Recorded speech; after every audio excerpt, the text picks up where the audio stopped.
अस्सलाम वालेकुम। अब हम लोग बात करेंगे आर वेव प्रोग्रेशन में एबनॉर्मेलिटीज़ के बारे में बात करेंगे, जो चेस्ट लीड्स की आर वेव प्रोग्रेशन में एबनॉर्मेलिटीज़ आती हैं। तो सबसे पहले जो एबनॉर्मेलिटी आती है वो होती है एक्सेंचुएटेड आर वेव प्रोग्रेशन।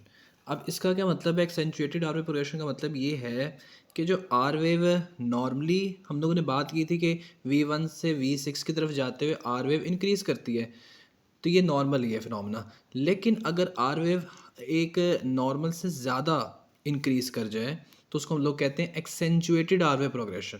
यानी कि अगर मैं नॉर्मल अगर दिखाऊं, नॉर्मल इस तरह की है, नॉर्मल देख रहे हैं कि आर वेव बड़ी स्मॉल अमाउंट में जो सी है ना इंक्रीज़ करी है, लेकिन कभी एक्सेंचुएटेड आरवे प्रोग्रेशन में ये होता है कि आरवे एबनॉर्मली हद तक इंक्रीज़ कर जाती है। यानी कि V1 में ना आर वेव जो सी है वो बेसिकली वेंट्रिकुलर डीपोलराइजेशन एबनॉर्मली बहुत ज़्यादा नेगेटिव आ जाती है, और V6 के अंदर और V5 के अंदर एबनॉर्मली बहुत ज़्यादा पॉजिटिव आ जाती है।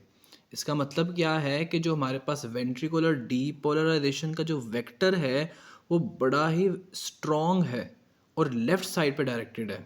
ठीक हो गया? इसका मतलब तो ये बेसिकली ये जो डिफ्लेक्शन है ये बेसिकली किसको शो कर रही है? करंट को शो कर रही है ना बेसिकली। तो करंट अगर वेंट्रिकुलर डीपोलराइजेशन में ज़्यादा है, वेंट्रिकुलर डीपोलराइजेशन करंट ज़्यादा है, एक नॉर्मल पर्सन से ज़्यादा है या ज़्यादा लेफ्टवर्ड डायरेक्टेड है, तो ये सीन होगा। ठीक हो गया कि आर वे प्रोग्रेशन जो सी है ना वो नॉर्मल से ज़्यादा होगी। नॉर्मली भी होती है, लेकिन अगर नॉर्मल से एक हद से ज़्यादा हो जाए तो वो एबनॉर्मल हो जाती है। उसको हम लोग कहते हैं एक्सेंचुएटेड आर वे प्रोग्रेशन कहते हैं। अब आपको पता है कि हमारे पास राइट वेंट्रिकल की ये डीपोलराइजेशन का वेक्टर है, ये लेफ्ट वेंट्रिकल की ये लेफ्ट वेंट्रिकल के डीपोलराइजेशन का वेक्टर है, ये राइट वेंट्रिकल की डीपोलराइजेशन का वेक्टर। तो रिजल्टेंट वेक्टर जो है वो आप लोग देख सकते हैं कि ये जो बिल्कुल जो सा है ना ये लेफ्ट वर्ड डायरेक्टेड है। तो ये बेसिकली एक्सेंचुएटेड आर वेव जो हमारे पास प्रोग्रेशन है ये किस कंडीशन में होती है कि जब हमारे पास जो रिजल्टेंट वेक्टर है ना वो लेफ्ट साइड के ऊपर डेविएट कर जाए। रिजल्टेंट वेक्टर जो डीपोलराइजेशन दोनों वेंट्रिकल का जो रिजल्टेंट वेक्टर है डीपोलराइजेशन का, अगर वो लेफ्ट वर्ड डेविएट कर जाएगा ना तो तब क्या होगा? V5 पे ज़रूरत से ज़्यादा पॉजिटिव डिफ्लेक्शन आ जाएगी, और V1 पे ज़रूरत वो नॉर्मल से ज़्यादा जो सी है वो नेगेटिव डिफ्लेक्शन आ जाएगी। इसको हम लोग कहते हैं एक्सेंचुएटेड आर वेव प्रोग्रेशन कहते हैं कि नॉर्मली भी आर वेव इंक्रीज करती है, लेकिन इसके अंदर क्या हो रहा है कि आर वेव नॉर्मल से ज़्यादा इंक्रीज कर रही है V1 से V6 की तरफ जाते हुए। ठीक हो गया? ये देख सकते हैं कि नॉर्मल से बहुत ज़्यादा जो है ना इंक्रीज कर रही है, जबकि नॉर्मल नॉर्मल में देखें तो नॉर्मल में इतनी इंक्रीज़ नहीं कर रही, जबकि एक्सेंचुएटेड आर वे प्रोग्रेशन में क्या है जी, वो नॉर्मल से बहुत ज़्यादा इंक्रीज़ करी है V1 से V6 जाते हैं। और ये कब होगा? जब हमारे पास जो रिजल्टेंट वेक्टर है डीपोलराइजेशन ऑफ वेंट्रिकल का वो कहाँ पे डायरेक्टेड हो जाए? लेफ्ट साइड पे डेविएट हो जाए। अब ये जो रिजल्टेंट वेक्टर है ये लेफ्ट साइड पे डेविएटेड हो जाए तो क्या होती है? एक्सेंचुएटेड आर वे प्रोग्रेशन आता है, किसके अंदर? चेस्ट लीड्स के अंदर आता है। ठीक हो गया? तो अब ये हम लोगों ने रिजल्टेंट वेक्टर लेफ्ट साइड पे डेविएट किस तरह होगा? लेफ्ट साइड पे डेविएट तभी होगा ना जब हो सकता है कि लेफ्ट साइड पे जो सा है ना करंट ज़्यादा है, जो लेफ्ट साइड का वेंट्रिकुलर डीपोलराइजेशन का जो वेक्टर है वो ज़्यादा स्ट्रॉन्ग है। तो ज़्यादा स्ट्रॉन्ग किन कंडीशन में हो सकता है? एक कंडीशन हो सकती है जी हमारे पास लेफ्ट वेंट्रिकल की हाइपरट्रॉफी हुई हुई है। ठीक है? तो एक कंडीशन ये है कि लेफ्ट वेंट्रिकल की जो हाइपरट्रॉफी हुई है वो क्या करेगी? वो हाइपरट्रॉफी क्या करेगी? करंट ज़्यादा प्रोड्यूस करेगी। ज़्यादा सेल्स होंगे तो ज़्यादा करंट प्रोड्यूस होगी लेफ्ट साइड पे। तो ज़्यादा करंट लेफ्ट साइड पे प्रोड्यूस होगी तो जो हमारे पास रिजल्टेंट वेक्टर है वो लेफ्ट साइड पे ज़्यादा डेविएट करेगा, और जब रिजल्टेंट वेक्टर लेफ्ट साइड पे ज़्यादा डेविएट करेगा तो आर वेव एबनॉर्मली ज़्यादा एक्सटेंड वो जो सी है ना उसकी प्रोग्रेशन हो जाएगी। ठीक हो गया? जो मैंने आपको शो की है। Is that clear? तो एक तो सिंपल सी कंडीशन ये थी कि अगर आपने रिजल्टेंट वेक्टर को लेफ्ट साइड पे डेविएट करना है तो आप लोग लेफ्ट साइड का जो है वो क्या कर दें? स्ट्रॉन्ग कर दें, लेफ्ट साइडेड की हाइपरट्रॉफी करा दें। दूसरी कंडीशन ये है कि जो राइट साइडेड की डीपोलराइजेशन का वेक्टर है वो वीक हो जाए। वो वीक कब होगा? जब राइट साइडेड में कोई इन्फार्क्शन होगा। जो इन्फार्क्टेड एरिया होता है वो फाइब्रोस्ड एरिया होता है, वो कोई कंडक्शन नहीं करता। तो जब वो कंडक्शन नहीं करता, इन्फार्क्टेड एरिया होता है, तो वो क्या करता है? राइट साइडेड की जो डीपोलेशन का वेक्टर होता है उसको वीक कर देता है। ठीक हो गया? तो जब वीक हो जाएगा तो क्या होगा? लेफ्ट साइड पे जो रिजल्टेंट वेक्टर होगा वो लेफ्ट साइड पे ज़्यादा डेविएट हो जाएगा, और वो क्या करेगा? हमारे पास एक्सेंचुएटेड आर वे प्रोग्रेशन कॉज करेगा, किसके अंदर? चेस्ट लीड्स के अंदर V1 to V6। ओके हो गया? तो आप लोग देख सकते हैं एक्सेंचुएटेड आर वेव प्रोग्रेशन किसके अंदर होता है, लेफ्ट साइडेड डेविएशन के अंदर होता है। और लेफ्ट साइडेड डेविएशन किससे कब होती है, जब हमारे पास लेफ्ट साइडेड की हाइपरट्रॉफी हो जाए या राइट साइडेड का इन्फर्शन हो जाए। एक और कंडीशन होती है जिसको हम लोग कहते हैं लेफ्ट बंडल ब्रांच ब्लॉक। इसमें भी क्या होता है, जो वेक्टर होता है रिजल्टेंट वेक्टर, वो लेफ्ट साइडेड के ऊपर डायरेक्टेड हो जाता है, डेविएट हो जाता है और एक्सेंचुएटेड आर वेव प्रोग्रेशन आती है। अभी मैं एक्सप्लेन करता हूँ ये ऐसा लेफ्ट बंडल ब्रांच ब्लॉक में होता क्या है। आप लोगों को पता है कि हमारे पास ये जो एवी ऐसे नोड होता है, ऐसे नोड से एवी नोड क्या करता है, हमारे पास वेंट्रिकल्स तक इम्पल्स को पहुंचाता है, करंट को पहुंचाता है, डीपोलराइजेशन को पहुंचाता है। तो वेंट्रिकल से जो डीपोलराइजेशन जो करंट होती है वो कहाँ पे पास करती है, लेफ्ट बंडल ब्रांच में पास करती है और राइट बंडल ब्रांच में पास करती है। और ये जो लेफ्ट बंडल ब्रांच और राइट बंडल ब्रांच से होती है फिर परकंजी फाइबर के जरिए सारे वेंट्रिकल्स के अंदर फैल जाती है, दोनों वेंट्रिकल्स के अंदर फैल जाती है। तो अगर मैं ये लेफ्ट बंडल ब्रांच को ब्लॉक कर दूँ तो क्या होगा, अभी मैं आपको बताता हूँ। बेसिकली जो हमारे पास ये जो मेन जो रास्ता, जो नेचुरल वे है ना इम्पल्स की ट्रांसडक्शन का, वो बहुत ही फास्ट है। वो कह लें कि just like a motor way है। वो बेसिकली क्या करता है, बड़ी तेज़ी से इम्पल्स को ना दोनों साइड पे ना जो नेचुरल पाथवे है ना, ये जो मैं रेड कलर का शो किया है बंडल ब्रांच और परकंजी फाइबर, ये जो नेचुरल पाथवे ये बहुत फास्ट कंडक्शन करता है हार्ट के अंदर। और बहुत फास्ट कंडक्ट करके ना सारे वेंट्रिकल फाइबर्स को जो है ना वो उनके तक क्या करता है, करंट को पहुंचा देता है, डीपोलराइजेशन को पहुंचा देता है और क्या करता है, उनकी डीपोलराइजेशन करा देता है।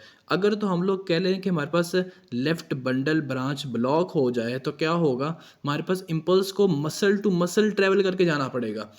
ऐसा ही है। तो एक मसल से दूसरे मसल, दूसरे से तीसरे, चौथे, इस तरह मसल के जरिए जब वो ट्रैवल करके जाएगा तो क्या करेगा, वो ज़्यादा टाइम लगाएगा।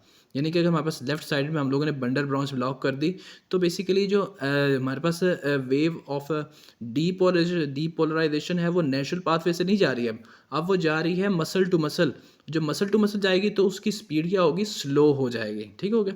तो यानी कि वो ज़्यादा देर तक लेफ्ट साइड पे करंट चलती रहेगी। राइट साइड पे तो नेचुरल पाथवे से थोड़ी देर के लिए चलेगी, बंद हो जाएगी ना। लेकिन लेफ्ट साइड पे अगर वो बंडल ब्रांच ब्लॉक है तो लेफ्ट साइड पे करंट ज़्यादा देर तक चलती रहेगी, उसका ड्यूरेशन भी बढ़ जाएगा और उसके जो ये बेसिकली क्या लें मैग्नीट्यूड है, हमें जो शो होगा ईसीजी पे, वो भी हमें ज़्यादा मिलेगा। ठीक हो गया।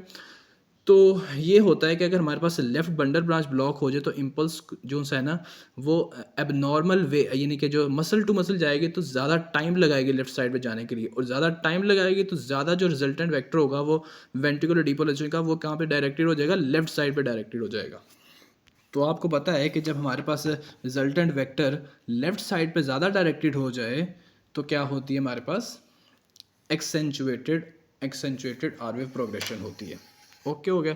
तो हम लोगों ने एक्सेंचुएटेड आर वेव प्रोग्रेशन की हम लोगों ने बात कर ली। क्या होती है एक्सेंचुएटेड आर वेव प्रोग्रेशन की रीज़न, लेफ्ट साइडेड डेविएशन होती है रिजल्टेंट वेक्टर की। रेस्ट लेफ्ट साइडेड डेविएशन किस कंडीशन में हो सकती है, लेफ्ट वेंट्रिकुलर हाइपरट्रॉफी में हो सकती है, या लेफ्ट बंडल ब्रांच ब्लॉक में हो सकते हैं, या राइट वेंट्रिकुलर इन्फार्क्शन में हो सकती है। ठीक हो गया।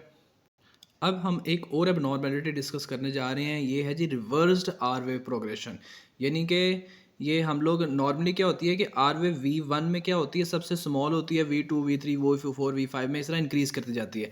लेकिन इस कंडीशन में क्या हो गया, इस कंडीशन में उल्टी हो गई है, उल्टा हिसाब हो गया कि V1 में आर वेव सबसे बड़ी आ गई है, V2 में उससे छोटी, V3 में उससे छोटी, V4 में उससे छोटी, V5 में इस तरह छोटी हो गया। तो बेसिकली आर वेव का प्रोग्रेशन उल्टा हो गया, रिवर्स हो गया। ठीक हो गया। तो ये भी एक अब नॉर्मल कंडीशन है।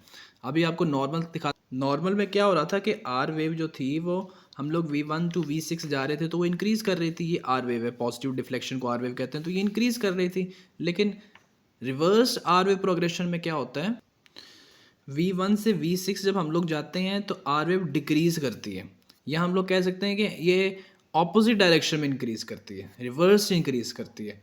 Is that clear. अब ऐसा क्यों होता है, ऐसा किन कंडीशन में होता है, ऐसा इस कंडीशन में होता है जब हमारे पास जो रिजल्टेंट वेक्टर है वो राइट साइड पे डेविएट हो जाए। अभी मैं आपको दिखाता हूँ, ये देखें, ये हमारे पास राइट वेंट्रिकल की डीपोलराइजेशन का वेक्टर है, ये लेफ्ट वेंट्रिकल की डीपोलराइजेशन का वेक्टर है, और ये रिजल्टेंट वेक्टर। अगर ये रिजल्टेंट वेक्टर कहाँ पे हो जाए, राइट साइडेड पे डेविएट हो जाए तो V1 और V2 की ये इनकी, ये देखें, इनकी तरफ आ रहा है, ये V1 की आई है, ये V2 की आई है, इनकी इस डायरेक्शन में देख रही है, तो अगर ये रिजल्टेंट वेक्टर इनकी डायरेक्शन में इनकी तरफ इनके एक्सिस के अलॉन्ग हो जाएगा तो यहाँ पे V1 V2 में पॉजिटिव डिफ्लेक्शन आ जाएगी वेंट्रिकुलर डीपोलराइजेशन की।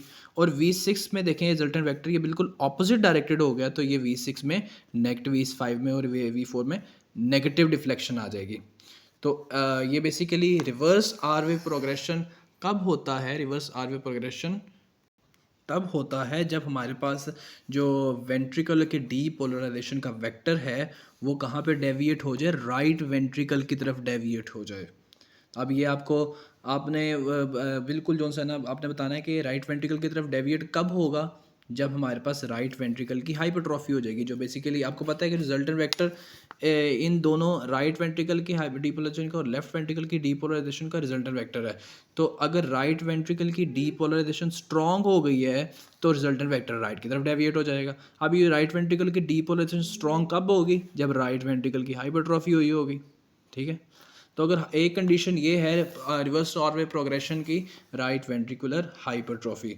दूसरी कंडीशन क्या है कि हमारे पास ये लेफ़्ट साइडेड का ये पोस्टीरियर वॉल का या कह लें लेफ़्ट साइडेड का कोई इन्फार्क्शन हो गया है। तो जब इन्फार्क्शन होगा तो एरिया फाइब्रोज्ड होगा, वो कोई कंडक्शन नहीं करेगा, तो लेफ़्ट साइड का वेक्टर वीक हो जाएगा। तो जब लेफ़्ट साइड का वेक्टर वीक होगा तो जो हमारे पास डीपोलराइजेशन का जो हमारे पास रिजल्टेंट वेक्टर है वो किसकी तरफ डायरेक्ट हो जाएगा? वो राइट साइड पर डेविएट हो जाएगा। जब राइट साइड पर डेविएट होगा तो V1 और V2 में पॉजिटिव डिफ्लेक्शन देगा और V6 और V5 में नेगेटिव डिफ्लेक्शन देगा ज़्यादा। तो इसको हम लोग कहते हैं रिवर्स आर वेव प्रोग्रेशन कहते हैं। और एक और कंडीशन भी है जिसके अंदर जो हमारे पास डीपोलराइजेशन का जो नेट डीपोलराइजेशन का वेक्टर है वो राइट साइड पर डेविएट हो जाता है। वो कौन सी कंडीशन है? वो है जी राइट बंडल ब्रांच ब्लॉक। तो ये देख सकते हैं हमारे पास ये एवी नोड है। एवी नोड ने हमारे पास बंडल ब्रांचेस दी हैं और बंडल ब्रांचेस ने ये हमारे पास डीपोलराइजेशन की है वेंट्रिकल्स की। तो हम लोगों ने पहले भी डिस्कस किया था कि जब कोई बंडल ब्रांच ब्लॉक होती है, जिस साइड की बंडल ब्रांच ब्लॉक होती है उस साइड पे जो कंडक्शन होती है वो स्लो कंडक्शन होती है इम्पल्स की। और जब वो स्लो कंडक्शन होती है तो वो कंडक्शन ज़्यादा टाइम लेती है। वो जो डीपोलराइजेशन की जो करंट है वो ज़्यादा ड्यूरेशन लेती है सारे वेंट्रिकल में स्प्रेड होने के लिए। जब वो ज़्यादा ड्यूरेशन लेती है, क्यों ऐसा होता है? क्योंकि वो नेचुरल पाथवे तो ब्लॉक हो गए। अगर नेचुरल पाथवे राइट वेंट्रिकल का हम लोगों ने ब्लॉक कर दिया है तो कंडक्शन है ये नेचुरल पाथवे से बड़ी तेज़ होनी थी। अब नेचुरल पाथवे से नहीं हो रही। जब राइट वेंट्रिकल ब्रांच ब्लॉक है तो नेचुरल पाथवे से नहीं हो रही तो किसी वजह से मसल टू मसल जा रही है, मसल टू मसल सारे राइट वेंट्रिकल के अंदर फैल रही है। तो जब ये इन दिस सिनेरियो क्या होगा? हमारे पास जो राइट साइडेड का जो डीपोलराइजेशन का वेक्टर है वो स्ट्रॉन्ग हो जाएगा। क्यों स्ट्रॉन्ग हो जाएगा? क्योंकि मसल टू मसल ज़्यादा टाइम ले रहा है। जब ज़्यादा टाइम लेगा तो जो हमारे पास वेक्टर है रिजल्टेंट वेक्टर वो राइट साइड का स्ट्रॉन्ग हो जाएगा। तो इज़ दैट क्लियर? तो इस कंडीशन में भी जो सी होती है हमारे पास क्या होती है? रिवर्स्ड आर वेव प्रोग्रेशन होती है। तो रिवर्स आर वेव प्रोग्रेशन किन चीज़ों के अंदर होती है? सो जो रिवर्स आर वेव प्रोग्रेशन है वो होती है हमारे पास राइट साइडेड डेविएशन के अंदर। राइट साइडेड डेविएशन किन कंडीशंस के अंदर होती है? राइट वेंट्रिकुलर हाइपरट्रॉफी के अंदर होती है, राइट बंडल ब्रांच ब्लॉक के अंदर होती है, या लेफ्ट वेंट्रिकुलर कोई पोस्टीरियर वॉल का इन्फार्क्शन हो गया है तो उस इन कंडीशंस के अंदर ना हमारे पास रिवर्स्ड आर वेव प्रोग्रेशन होती है। तो ये थी जी आज की video. Thank you so much.